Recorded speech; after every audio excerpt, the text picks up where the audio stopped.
Welcome to Stetson Law Live, an online, interactive, informational event for prospective students of Stetson University College of Law. Our guests today are from the Center for Excellence in Advocacy, Director Professor Charles Rose,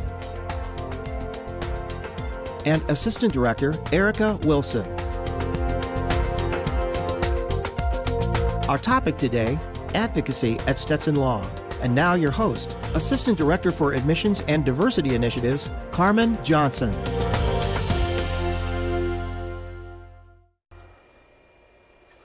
Good afternoon, and welcome to this month's edition of Stetson Law Live. Last month, we had the opportunity to feature our admissions process with our Assistant Director for Admissions, Assistant Dean for Admissions and Student Financial Planning, Laura Zeppo, and Professor of Law, Roberta Flowers. This month, we have the amazing opportunity to feature our advocacy program, our award-winning advocacy program. Joining us is the Professor Charles Rose, the Director of the Center for Excellence in Advocacy. I'll get there. And we also have Erica Wilson. She is a former classmate of mine here at Stetson. She is a former member of the award-winning trial team. And she is currently serving as the Assistant Director for the Center for Excellence in Advocacy.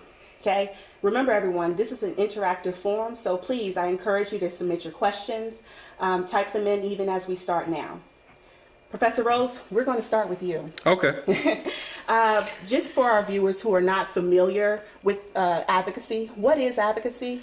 And what is it about Stetson that sets us apart as the #1 advocacy school in the nation? Well, the cool thing about advocacy is that it is literally the core of what every lawyer does.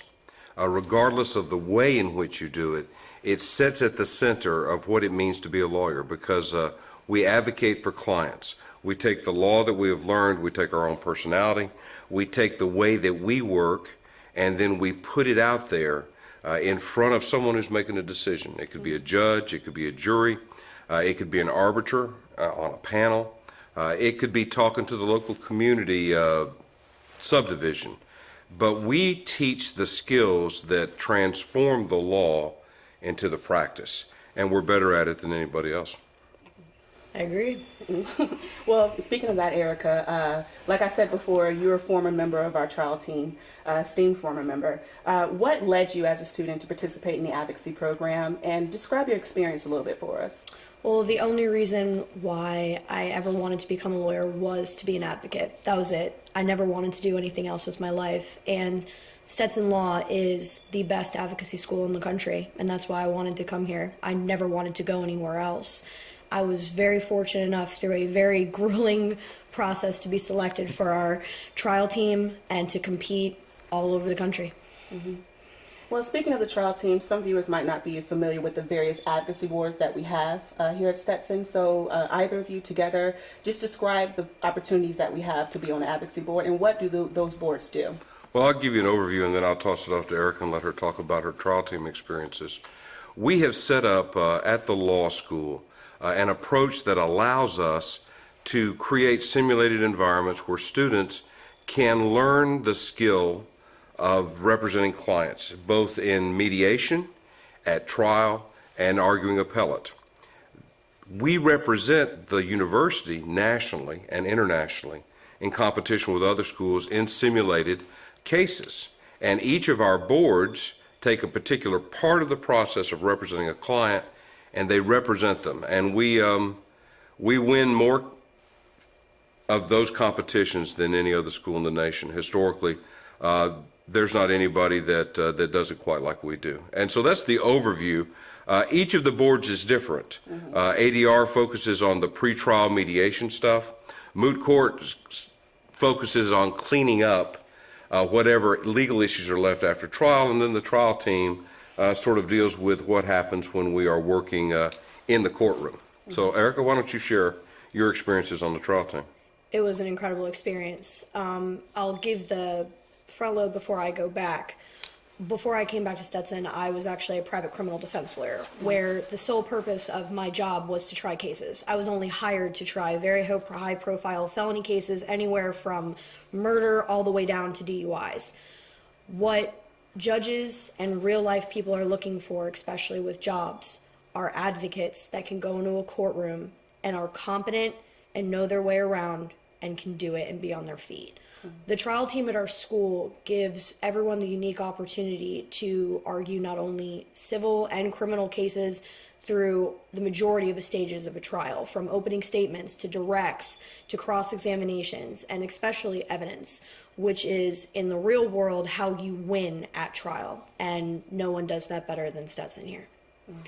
I mean, it's just one of the really cool things about what we do is we take the law and we take the skill of doing it and we put the two together so that when we teach it, as you are learning the substance of the law, you're also learning the practice of the law. And that transforms the way you think about the law, and it transforms the way you act and appear when you're actually with other lawyers, when you're working with clients, and when you're working with the judge. And what it gives a Stetson advocate is a certain demeanor and capacity that you don't always see everywhere else. So they're readily recognizable in a room. I can't tell you the number of times that I've had a student who was not even on the trial team, but who just went through our advocacy program here at the school, who then tried their first case in front of a judge anywhere.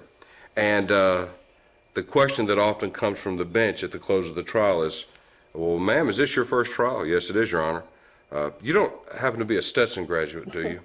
Because they know that we actually empower the student to be able to use this degree after they graduate. And I'm a living, breathing example of that.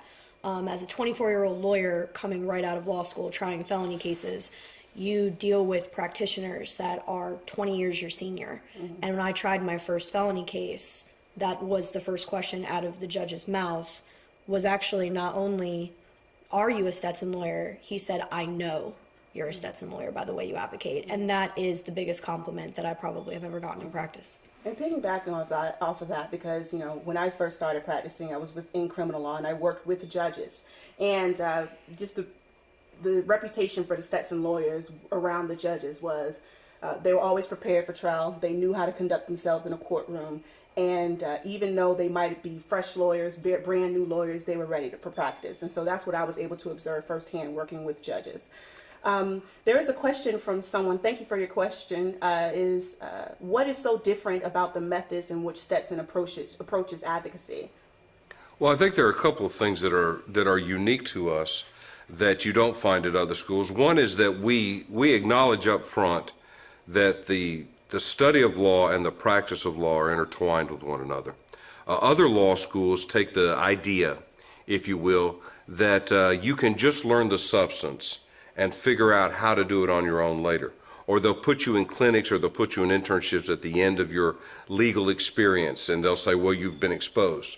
We think, on the other hand, that as you learn the law, you ought to be thinking about the application of the law. And you see this not only in the advocacy programs, which have a breadth that you won't find at most law schools, but also in the way in which we approach the substantive classes. So you get this cross-blending that you don't find at other schools. The other thing is that advocacy at Stetson is not something that just exists on the surface. For example, we have an LLM that we offer worldwide, that we have some extremely famous trial attorneys currently enrolled in. We go and teach overseas. We provide training through our professors and through our programs across the United States, to include the federal agencies. And we not only do that, but we also train other advocacy professors. Advocacy professors at other law schools come here every year to a conference to learn what it is that we do. So we've thought about this and developed it at a level that most folks just don't understand. Professor Becky Morgan, the director of our Center for Excellence in Advocacy, she always our Center for Excellence in Elder Law, always puts it very well. She says everything a lawyer does is advocacy. We accept that at the law school, and it transforms the education as a result. Because Stetson doesn't just teach you to be a lawyer. And one of the most important questions that was ever asked of me when I came here was by Professor Rose and two of our other trial team coaches, and they asked me, do you just want to be a lawyer or do you want to be an advocate? And through my experience, through trial team, the advocacy program, and my classes, I understood that Professor Rose was exactly right. In order to be a lawyer, you have to know how to be an advocate. And Stetson is #1 in the world for training that for a reason. Well, the next question is very much related to that because we've been thinking about, some of the trial team work, some of the advocacy boards that we do. The question is, how does one be an effective advocate outside of a bench trial? So kind of going into, if you're not particularly on a team, how can you be an effective advocate even being outside of the advocacy program itself? Well, what you have to do is you have to take the courses that we offer here that teach you the structure of how to represent a client. And by the structure of how to represent a client, it really doesn't matter whether you ever go to trial, whether you're in an arbitration, a mediation, a trial, or an appellate issue. There's a certain process that is involved in logically constructing and deconstructing the case, and identifying the legal issues, identifying the factual issues, and then finding that persuasive moment in the case, that thing that is going to move the person that you're arguing before to decide in your favor. I mean, we teach it here as the moral question, the right or the wrong, the sense of injustice that matters, the thing that you want to fix, the difference that you want to make. And what we teach as part of our process is how to find that, and how not only once you find it, how to develop it, and then how to share that story with the people that you're talking to. And the interesting thing about that is that's not just being a lawyer, that's not just being an advocate, it's also being a human being. It's about understanding your connection to yourself, your connection to your community, and your connection to the world. And we talk about those issues in our advocacy program. It's the difference between somebody teaching you how to mimic notes on a piano so that you can play one song, and someone teaching you how music works and how it comes together so that you can play any song you want. And that's what makes us different, quite frankly. It's like what Professor Rose was saying, the difference between being a surface level trial attorney as opposed to someone who just rises above everything else. Because good trial lawyers need to learn how to think on their feet. They need to learn how to identify certain issues in so many different ways that you can't just have knowledge of one thing. A trial lawyer's knowledge is what we like to call is always a mile long and an inch down for a reason. We've got to know everything. And through the training that you receive at the school, that's what you're going to get. You're not just going to get surface level, you're going to get deep and far wide. Now I see another question in terms of, we've been talking about bench trials. What if you're not interested in criminal law per se? Say if someone's interested in intellectual property. I know firsthand because I've done some complex civil litigation, how advocacy is still a very important component, but I would like you to expand on that. How advocacy can assist someone who is interested in another field, civil. Well, whether you are let's start with the idea that advocacy is not just standing in front of people and talking. It's also structuring information and delivering it, whether it's in a written brief, a memorandum of law, a white paper that I'm providing, a discussion that I'm having with another individual. At each stage, when I am putting that information out there, I have to have thought about it in a way that allows me to be persuasive. And that's really the essence of advocacy. We're teaching structured approach to the legal issues and the factual issues in the case. And it applies across the board. The individual skill is different. So if I want to be an intellectual property lawyer, and I know I'm going to be doing a lot of writing, I know I'm going to be doing a lot of legal research, and I'm going to be needing to discover how to digest and present complex issues in a way that other human beings can understand, I pick those courses at Stetson that are going to complement that particular goal. And we work with students as they come in to identify what it is they want, and we provide those opportunities. It's really amazing, though. Some of the best lawyers that I have taught in a simple trial advocacy class are now in the tax division of the Department of Justice, are intellectual property lawyers doing intellectual property litigation. And they come back and tell me, one of our recent graduates, Nate Sudemeyer, was talking to me about this recently, the lessons that he learned of the fundamentals when he first went through the advocacy courses, and Nate was on our moot court team, are lessons that he still uses in practice 5 years later. Because learning the structure and the core sets the basis and the foundation for everything else you do as a lawyer. And Stetson's so very lucky that we not only just have trial advocacy and appellate practice, we have depositions. It's a class where you actually can sit down and do a real deposition as a plaintiff lawyer or a civil defense lawyer and do a discovery process. We have negotiation and mediation, which is key for any type of civil lawyer, because 9 times out of 10, all you're doing is either negotiating a settlement between parties, you're talking to the insurance company, you're dealing with a corporation, and you need to know how to have a game plan and agenda and how to be able to get the money for your client that you need or be able to mediate a situation. The same thing with a trust and estates lawyer, any kind of civil practice of that. We have a trust and estates class that goes through that as well. It's so beyond the surface of this law school to just do the trial stuff from a criminal perspective. Because yes, it's true that civil law is not as triable as criminal law. We prepare, though, those people who want to do civil law to be even more ahead of everyone else, just to be able to walk into a court and do it. You know, a classic example of that is we have our International Business Transactions course, which is very much a corporate law type of issue, dealing with arbitration issues at a mediation level with multinational corporations, which requires knowledge of corporate law. It requires knowledge of contracts, knowledge of administrative law, but yet you have to, at the end of the day, be able to take that knowledge and present it to the person who's going to decide the case, whether it's in a motion, an argument, or the like. We are the last law school in the United States, as of this year, to have won the international competition for the international arbitration.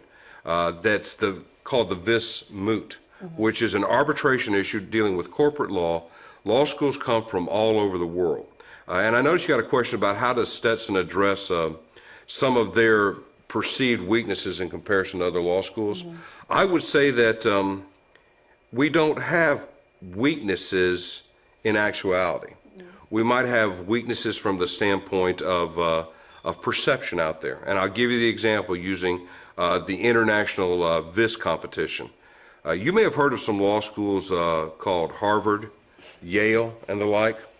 Well, the competition teams from those schools asked to practice with our schools in preparation for those competitions because they know that we teach the law in a way that they don't get there.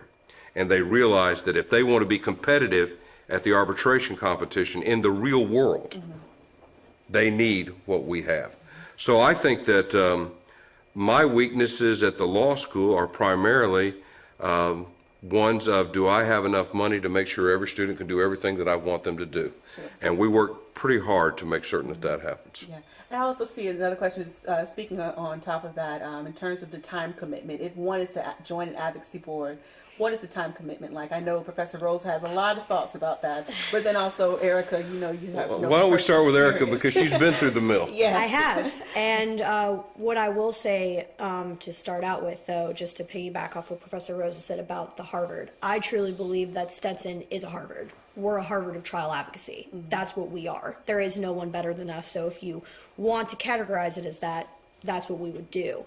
As for our trial team, it is a very time-consuming process that a lot of us consider a job. But the reason why we consider it a job and the reason why we make it a job is because in the real world, that's what trial lawyers do. When you go to trial, you're not just prepping 5 hours a day. Anytime you're not dealing with clients or you're not in court doing some other motion or matter, you're prepping for trial. You're going over your case files. You're identifying legal issues. You're making evidence arguments. You're woodshedding. You're practicing your directs and your crosses. To me, that is how you need to train champions, and that's why we have so many of them. You know, I would share that if any of you out there have ever learned something that really mattered to you for your own personal development. Maybe you wanted to be able to play a musical instrument, or you wanted to be as good as you could possibly be in a sport that mattered to you because you were consumed with a passion for this thing. I think all of us as human beings have had that experience multiple times in our lives if we're fortunate. What you find when you go to law school is there will be something that will consume you with passion. There will be a subject, there will be a topic, and rather than think, oh God, do I have to spend more time doing this? You think, how can I find more time to do this.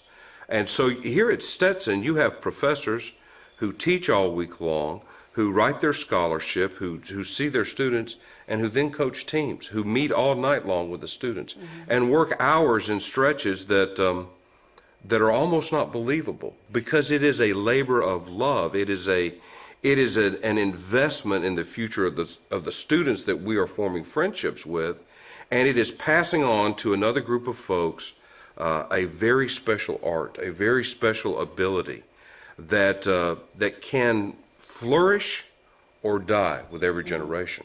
And at the core of this law school, there is this flame that believes that empowering people to give the best argument possible on behalf of another human being is a core value that is of tremendous importance. And so we start with this idea that people matter so much that we will do the work that we need to do to be able to represent them to the maximum extent possible, regardless of the legal issue.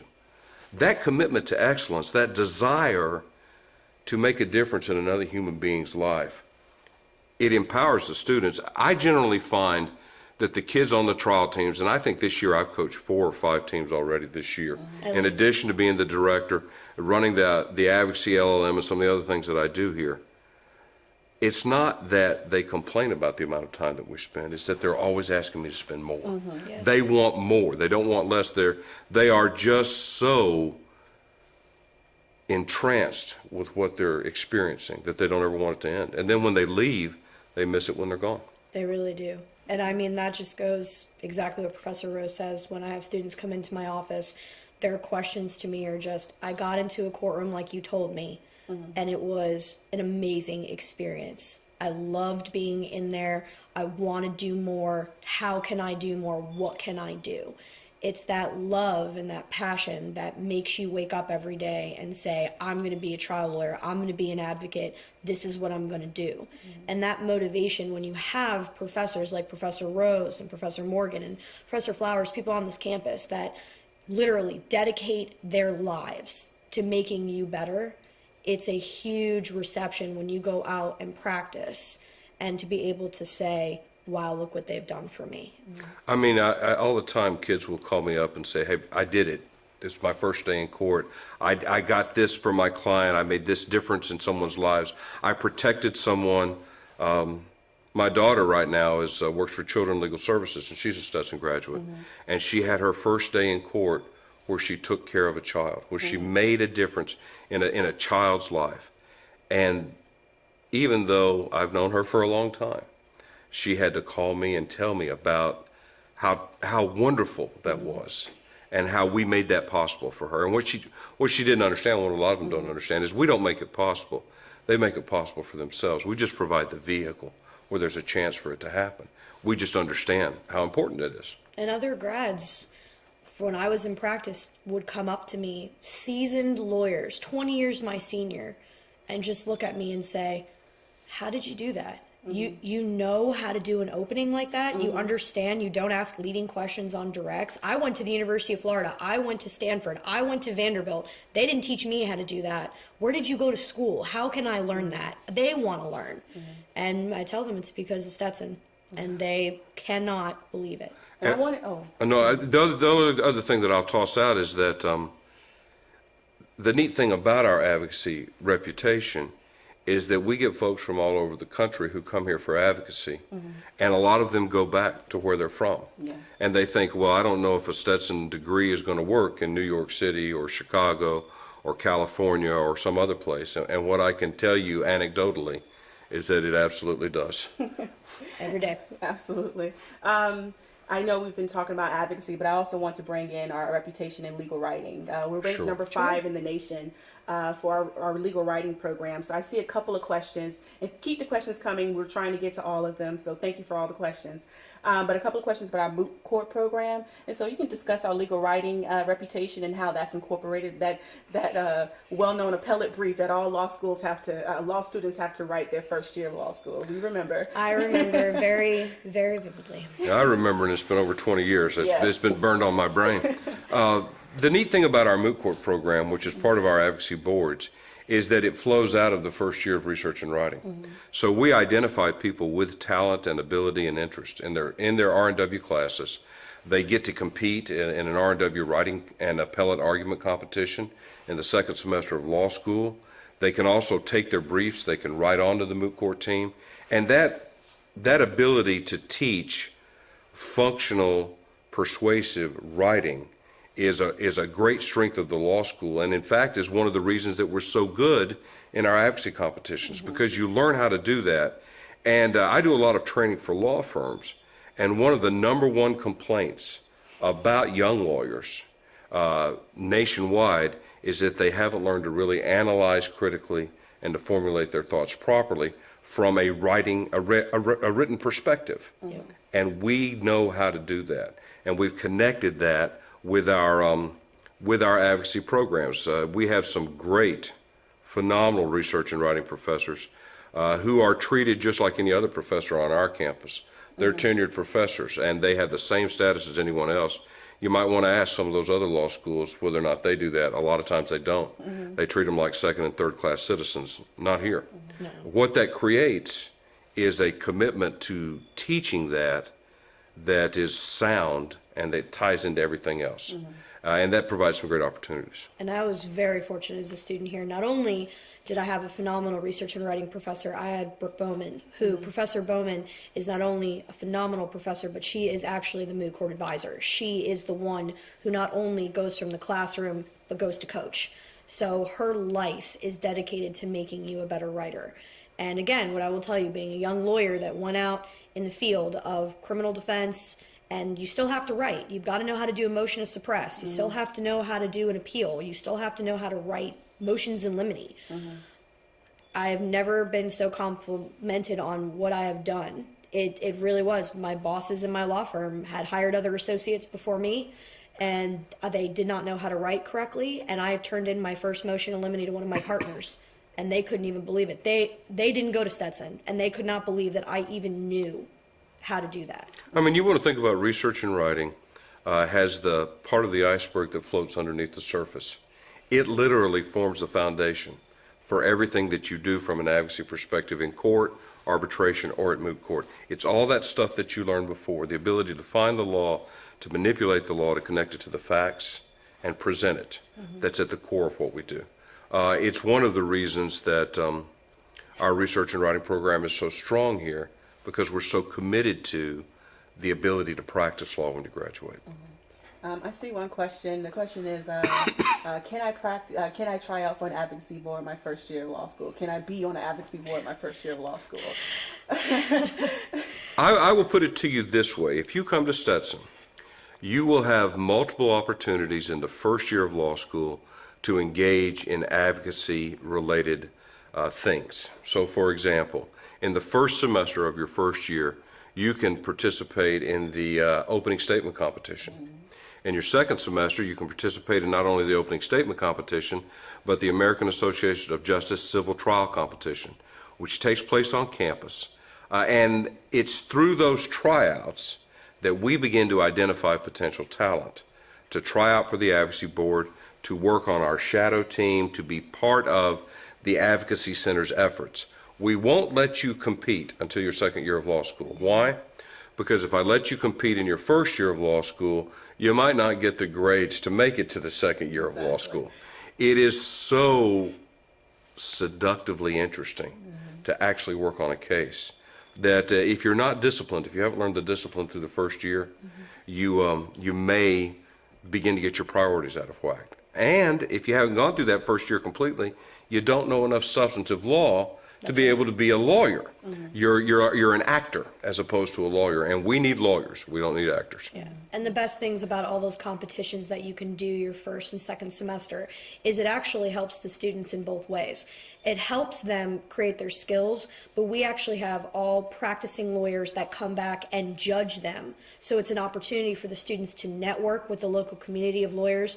And also, one of the coolest things is we have actual practicing judges that come up and sit the benches for these 1L competitions. So they can hear and do an opening in front of a real judge, and a real judge can say to them, this is what I would like and this is what I would do. It's invaluable. No one other in the country that I know of, Professor Rose, has that opportunity for one else. Well, and the neat thing about it here at Stetson is that, there are law schools across the United States who have some sort of competition in the first year.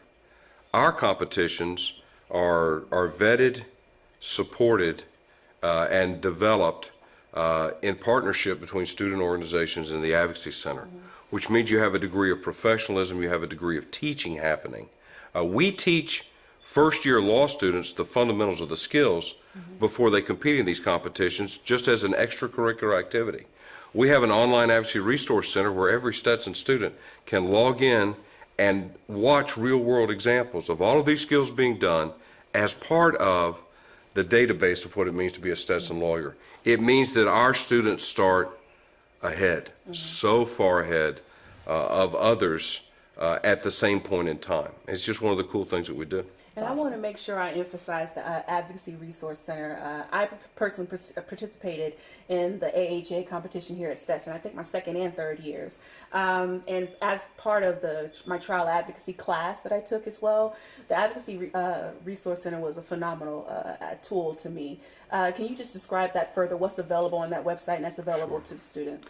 The Advocacy Resource Center is a resource center that we've put together to make it easier for a busy student in the 21st century to get information when they need it to prepare for class. So for example, let's say you've got a trial act class and you've got to do a direct examination tomorrow. And you've read the book, but there's something in the book that you don't understand, and you want additional information. You go to the Advocacy Resource Center, you log in, you go to the direct examination piece, and you can see me talking about it, Professor Flowers talking about it, other professors of the law school, not only talking about the performance, but what goes into the performance from the behind the scenes. What that gives us is a teacher, a professor, a mentor that's available 24/7 for you when you need it. Now, I'd like to say that we were brilliant and we came up with that because we thought that we could make a huge difference in the student lives. But the truth of the matter is that many years ago a student came to me and said, Professor Rose, could you make some VHS tapes of this stuff so that we could watch it in the library? That long ago? That long ago, yeah, exactly. Before my time. Yeah, we made those VHS tapes and you know what happened? They wore out in 6 months. They wore out and I went, oh my God, the students need this. Well, if the students need this and we have the platform to provide it, let's do it. And it's become it's a huge hit. It also reduces your fear in a skills setting that you won't know what to do. Because the only reason that you don't know what to do is because you didn't bother to go learn. Erica, there's a question for you. How many students are allowed on the various teams? Okay, well, actually, it's really about quality over quantity. We don't actually, as far as I know, have a set number of people that would make the boards and would not. What we do, and I'll describe the trial team trial process and how it works. It's a 3-part process. The first process would be if you're a 2L or a 3L, you can try out, and it's a preliminary round which you would do a closing argument for one side of a case. After that preliminary round, we'd make a cut, and then you would do an interview with Professor Rose, Professor Kopic, Professor Flowers, the main coaches of our trial teams. And then after that interview, you would go to called the final round. The final round, I have seen people anywhere from 40 students make the final round to as many as only 20 make the final round. It's not about quantity, it's about quality. As far as I know, Stetson Law would never pass up an advocate that we feel that the quality of being our national trial team because we have either too many people or too less. We really base it on how we feel, and that's how the trial process would work. One of the cool things that we're implementing next year for the first time is that in the past you make it to the final round of the trial team tryout. Boy, you're excited, but you're terrified because if I don't get it now, I'm this close and I'm not going to get to compete. We're creating a general advocacy board, and all of the students who make the final tryouts for the trial team but don't make the traveling team are going to go into the general advocacy board. And they're going to be the scrimmage team, the shadow team, the farm team, if you will, for the trial team. And if they do well through that year, they can go up and other people can go down. We are trying to maximize opportunities for learning and opportunities for excellence. And we think that this is going to be a really welcome change because it's going to give almost twice as many students the chance to do that. And Ms. Wilson here is in charge of that advocacy board. So if you get here, you may be spending a lot of time with her in the future. Yeah, my motto is always more is better. I maximize my amount of time. My priority is about making these kids the best advocates they can be. So if I have to stay late, if I have to come in early, if I have to make sure that those kids know how to do a direct perfectly, people would say I'm a little OCD with that kind of stuff, which is fine. That's what Stetson trained me to be, and that's what I will train our advocates to be as well. I see a question, thank you, about wanting to know what Stetson provides for those interested in public defense. I know this will be an opportunity to talk about our PD clinic as well. I mean, Stetson University College of Law has a huge history with public defenders, prosecutors, and plaintiffs' attorneys that stretches back for decades. We have a public defender clinic that you can do while you're a law student here. We also have a white-collar college where we teach criminal defense lawyers nationwide that's run by Professor Podgore, one of our Advocacy Center programs, where we have students working with very senior members of white-collar firms. As a student in the advocacy program, we've had students get jobs out of that particular program. It's a wonderful example of the synergy that we have here. We do folks in public defender clinics all over the state of Florida, and we'll even do internships in a public defender clinic in your home state or a prosecution clinic. So, for example, Jeremy Smith, one of the students who's graduating this spring, Jeremy just spent the last year in Kansas City as a prosecutor for student credit, working in his hometown. You know what he told me when he got back? He's staying here because he's fallen in love with what we do here, and he's going to stay here. But we make those opportunities happen. We have more connection to the defense bar and the prosecution office than any law school in the state of Florida. It's not even close. And one thing I want to emphasize about the clinics, for those of you who don't know, with the clinic, you're able to practice law while you're in law school. You get registered with the Florida Supreme Court, and like with the PD's clinic, you're able to practice, try misdemeanor cases, and same thing with the state attorney's office. And so one thing, one of the benefits I found about Stetson in its location in Tampa Bay area, we have access to 3 counties, Hillsborough, Pasco, and Pinellas. And so feel free to elaborate on that, but I just think it's an asset. We actually have access to more than that. Okay. I practiced in Sarasota and Bradenton, which is the 12th Circuit, which is, it's a 40-minute drive to the 13th for really Tampa, and it's a 40-minute drive to Manatee and Sarasota and DeSoto County. So not only does Stetson have access to Pasco, to Tampa, and to St. Pete, we have a lot of Stetson lawyers that firms in Sarasota and Bradenton look for as well. My private firm was in Manatee, and we practiced in all 3 counties down there in the 12th Circuit. A lot of the prosecutors that were there as well, their #1 pick are Stetson graduates. They want them. And what's really cool is from a clinic and an internship perspective, if you have an interest in a particular area of the law and you want to try it out while you're in law school, we're going to be able to fit that for you. We have folks do juvenile law. We have people do adoption law in the clinics. We do legal services where you represent indigent people. We work for veterans. We have a whole panoply of individual subsets within the prosecution clinic and the public defender clinic and the Gulf Coast Legal Services clinic that give you opportunities to try on a particular area of the law, much like you would try on a coat to see whether or not it fits. And students routinely will do more than one to find out who they are. One of my most favorite students of all times, we get together for lunch breakfast about once a year. She was going to be a prosecutor. She was going to be a prosecutor. She did the prosecution clinic, and she's now very happy making an awful lot of money in a civil defense firm. She didn't know until she tried on the prosecutor coat whether or not it really fit. She had that opportunity here. much better to learn it here than to learn it after you've taken your first job. And that's so important for brand new lawyers that come right out of the gate. I see so many students from other law schools and other lawyers that just took jobs because they thought it was a good idea. And for many of you out there, you know, it's very difficult just to go into a job and not know anything about it and then find out that you're not happy. And as a young lawyer and as an attorney, you need to be happy. So the best thing that we can do here for Stetson is give you every opportunity, from externships to internships to clinics, to figure out where you see fit, and you'll be the most happy. And the cool thing is that when you're in those clinics and you're in those internships, we've set up our curriculum so that you've already got the skill set to be more successful than anybody else in that externship because you know what to do. And so you're actually capable of doing something. And that's why they want Stetson kids absolutely. so much. Yes, I'm actually, you know, when I was looking for a position, I actually had a few PD's offices approach me and say, well, we're looking for Stetson graduates, come in for an interview. Absolutely. And so that is, that's the benefit of being a Stetson grad.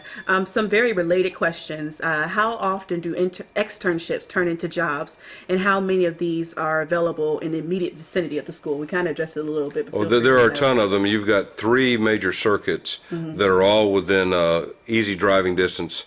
The Tampa legal community is very well serviced and represented by graduates of the law school. The public defender in the Sixth Circuit, the district attorney in the Sixth Circuit are both Stetson grads. And there are Stetson graduates in all of the other circuits at various levels of responsibility. They come looking for our students, not only here in our immediate area, but if you go down to West Palm and you go down to Miami, you're going to find a lot of Stetson graduates in those offices as well. That's correct. And does the school offer any assistance for new graduates in transitioning to a career? I know Erica and you and I probably had interaction with the Career Development Office. Oh, sure. An amazing office. Feel free to talk about your experience with them. Oh, it was wonderful. Especially being a 3L, it's really scary to go out and to figure out what you want to do and what jobs we have. So not only is career development such a wonderful place to go in this school, a lot of them, again, are Stetson graduates that practice law already. The networking thing is huge. And it's all about what you know, and they know so much to do so. The way that I actually got my private firm job right out of law school was through career development and one of my trial team coaches that put me in contact with the head of this firm and said, hey, not only is she a Stetson graduate, but she knows how to try a case. You should hire her. That's how I got hired. She just said something really cool there. Well, a couple of things that were cool, but the one that I love about this school is that when you come to school here, when you get involved in the advocacy programs or the other curricular activities we have that are practice specific, regardless of the topic, you make a personal connection with a professor. A personal connection that if you haven't been at a school like this, you're not expecting because you really didn't have that opportunity. That personal connection becomes a mentoring opportunity, which becomes a help you find a job, see how your career is going, help you transition to another job. The most recent example is I just got a phone call from one of our graduates who's now running for Congress, and he wanted to ask me some questions about how he's setting up his campaign for Congress, and that is really neat. That relationship between the professors and the students sets us apart in a very good way. Now, it doesn't happen for everybody.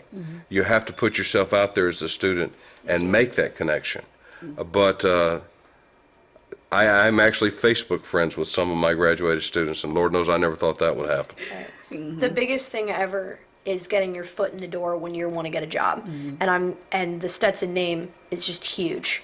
I mean, when those resumes come through people's doors, and if you want to be an advocate or really any kind of civil litigator, anything, lawyers these days need to be professional. They need to know how to advocate correctly. When they see Stetson's name, they already know, it's an assumption that you know what you're doing, and it makes the law firm feel better knowing you that when you walk in, they already have that, okay, this is a Stetson lawyer.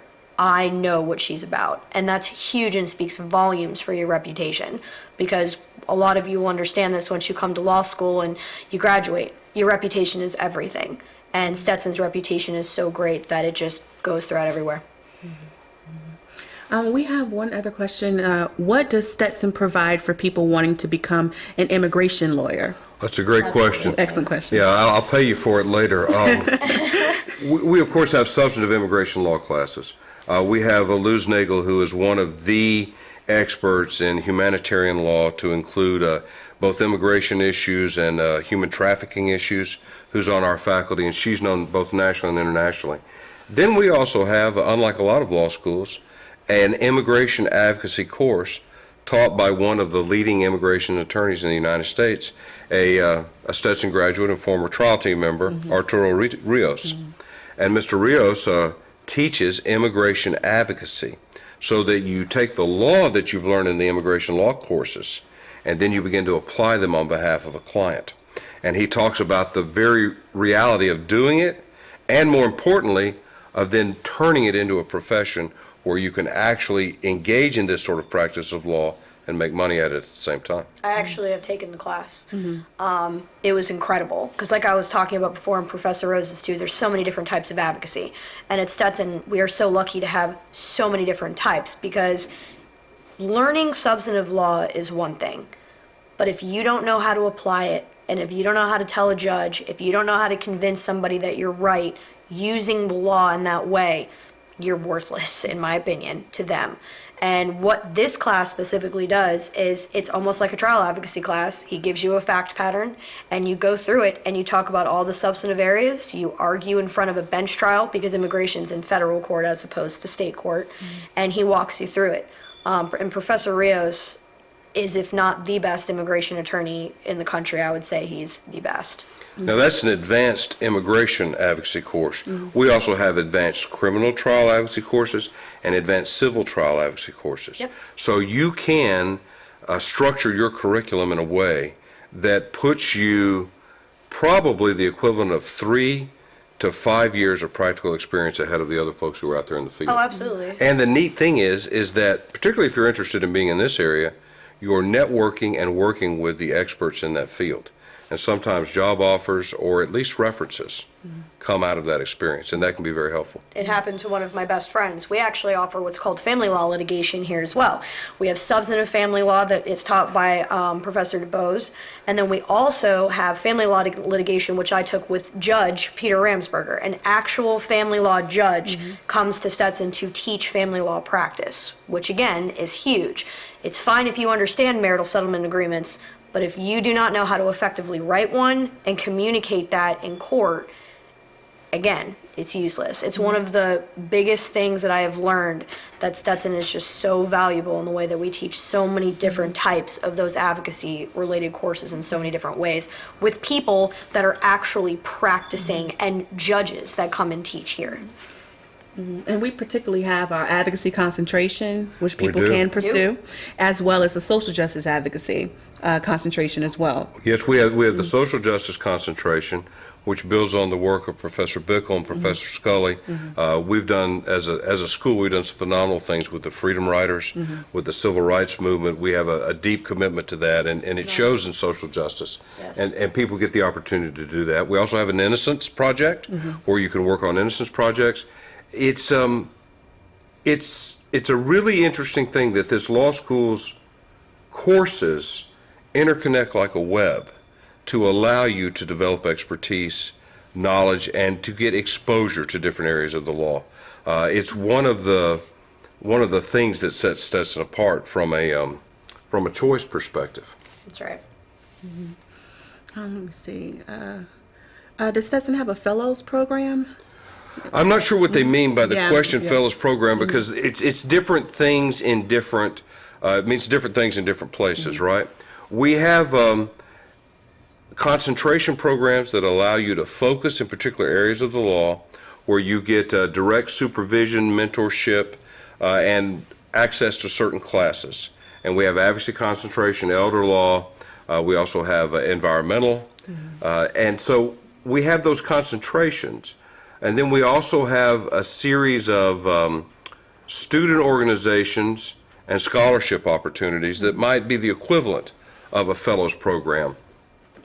I would put it this way: if you have a desire to be part of a special subset of the law school, you're coming here, then just ask the admissions team. Say, hey, I'm interested in this. you're going to get a phone call. If it's advocacy, you're going to get it from me or Ms. Wilson. If it's elder law, you're going to get it from Professor Morgan. And you think about that for a minute. The person who is responsible for the entire program at the institution will take the time to sit down and talk with you and answer your questions. That does not happen in most places. And it's sort of a reflection of the way we approach teaching law. Yeah, and I will say for sure, with the admissions office, all you have to do is just give us a call, and we will, or email us, whatever you need to do, and just tell us what areas of law you're interested in, and we'll be sure to connect you to the people on campus who will be able to assist you. Let me see. In terms of, I see a couple of questions about what percentage of Stetson graduate go into advocacy. All of them. Every single last one of them. Yeah, and then there's other questions like, I think it was what area of law does advocacy impact? All of them. I mean, it's labels are important and they're not important, right? A good chunk of our students come here because they want to be in a courtroom and to represent a client. A lot of them come here and they have no desire to ever be in a courtroom, or they think they don't until they get here, and then they change their mind. But every one of them is either going to be working for a government agency or a private firm or an organization that is doing something on behalf of someone else. And the skills that you learn apply across that board. What's really interesting is that it generates an opportunity to live a life of distinction. Right. And if you go and look at our Stetson students over the course of their careers, they make, Dean Allen tells it very well. He says that they may or may not ever be a circuit court judge or ever sit on the Supreme Court. They may not write an opinion that makes a difference, but for the person that they represent in that moment, they're going to make all the difference in the world. And we want to make certain that when they're making that difference to that person, they're as capable as they can possibly be to do it. And if you want further information about where our graduates tend to become employed upon graduation, it's available on our website.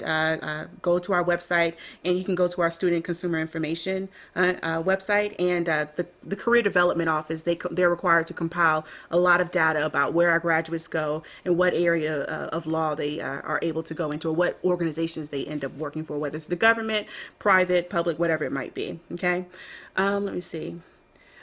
Dual degree programs, we do offer several dual degree programs.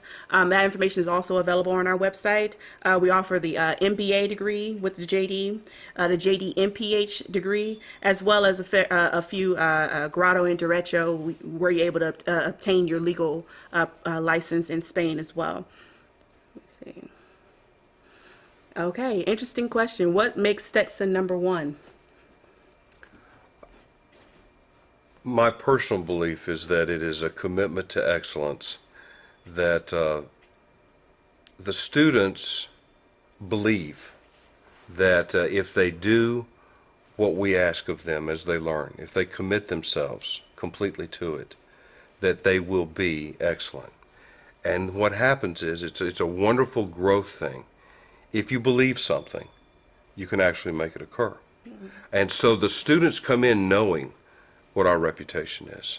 They then learn how we build it, and then they exhibit those characteristics in their life, in the practice of law.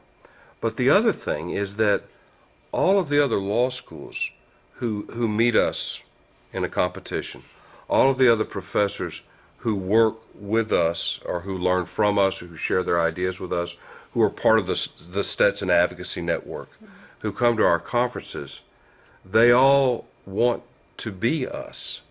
And they want to be us because we teach that you can be ethical, competent, professional, and victorious.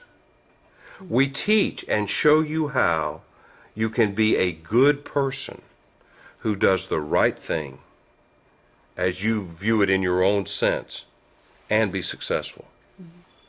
Everybody wants that. It's the magic, it's the mojo that to a very real extent has grown organically out of the way the learning and the practice of law has occurred at this university. So what you have is a very special incubator for young people or second career folks at a time of transformation in their lives.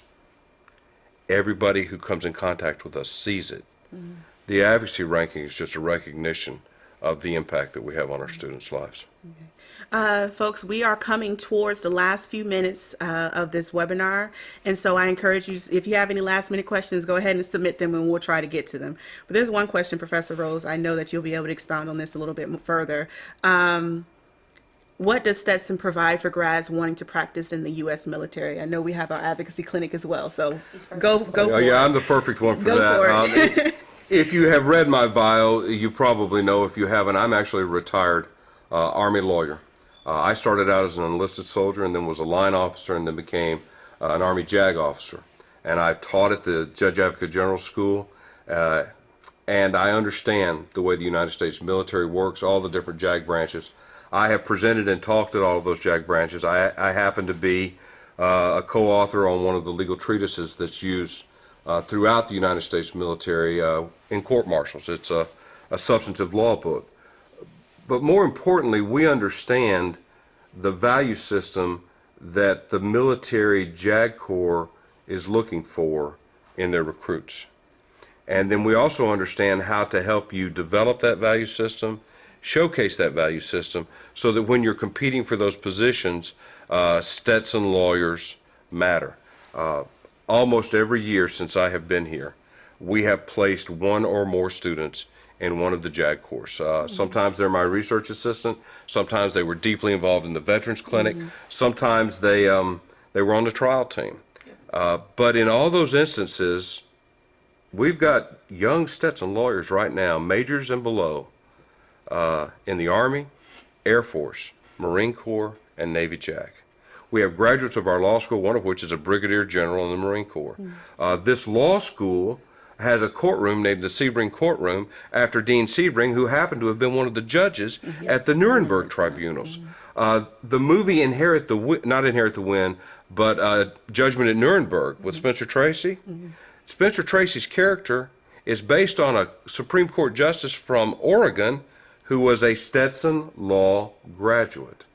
The connection to the military and the opportunities to pursue that career here are immense. I was just talking with Miss Trista Mustaine, soon to be Miss Trista Miller, she's getting married, about a new internship that we're thinking about starting with the Army MedCom Reserve Unit up the road in Pinellas Park, where you can intern in a JAG office while you're right here in law school.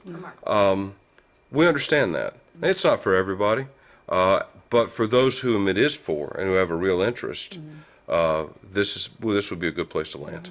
And can you briefly describe the Veterans Advocacy Clinic and basically it's a wonderful opportunity. What will they be able to do? The Veterans Advocacy Clinic is something that Dean Gardner and I really pushed a few years ago. Dean Dickerson and I first began it as a Veterans Appellate Rights Clinic where we would argue appellate cases. We now represent veterans through all stages. We also happen to be in the second largest concentration of veterans in the United States. And we take young men and women, old men and women, folks who have served, and we ensure that their benefits are intact and that they receive them at all stages of the representation. It's a live clinic where clients come to the law school and meet with Stetson students under the supervision of Stetson professors, and then we represent those veterans. We are, serving those who have served America, and that's a really interesting and transformative thing to do. We've got one of the best programs in the nation, and we have a new clinical director for that coming in next year, who is going to blow the socks off of the students who are studying with her. And she's a former Army JAG and a phenomenal catch for us. It's a great opportunity if you're interested in veterans law. You shouldn't be anywhere else. Excellent. Well, thank you, Professor Rose, Erica, for coming in. What I'm going to do now is I have a few questions, particularly about admissions, and so I'll just go over that information with you quickly. I believe one of the questions is, do you accept the June 2004 14 LSAT if you're applying for fall 2014. Yes, we do. I just ask that you remember that our deadline for applications is May 15th, 2014. So make sure you submit your application by that deadline so that you can then just wait for your June LSAT score to come in and you'll be able to have your application reviewed at the time. Let's see. Are the majority of your classes offered on the Gulfport campus? We have a full-time program as well as a part-time program. The majority of your full-time classes are going to be on the Gulfport campus. You do, once you get to your second and third years, you do have the opportunity to take courses on our Tampa campus, which is near downtown Tampa. Our full-time class is a little bit larger than our part-time class, and so the part-time class, majority of classes will be on the Tampa campus. Those classes are a little bit smaller than our full-time program. Let's see. And I believe that those are the main questions when it comes to admissions. So if you have any questions, further questions regarding admissions or the advocacy program, please call us at our admissions office at 727-562-7802, or you can email us. All of our information is available online. So if you have any questions about application strategy, anything like that, we'll be able to assist you. Thank you for joining us. Thank you, Erica. Thank you, Professor Rose. And thank you for joining us. Thank you. Thank you for watching Stetson Law Live. For more information, send us an email or give us a call. For your convenience, our contact information will remain on screen for the next few minutes. Be sure to check our homepage often for news, information, and updates. Thanks again. We look forward to hearing from you soon.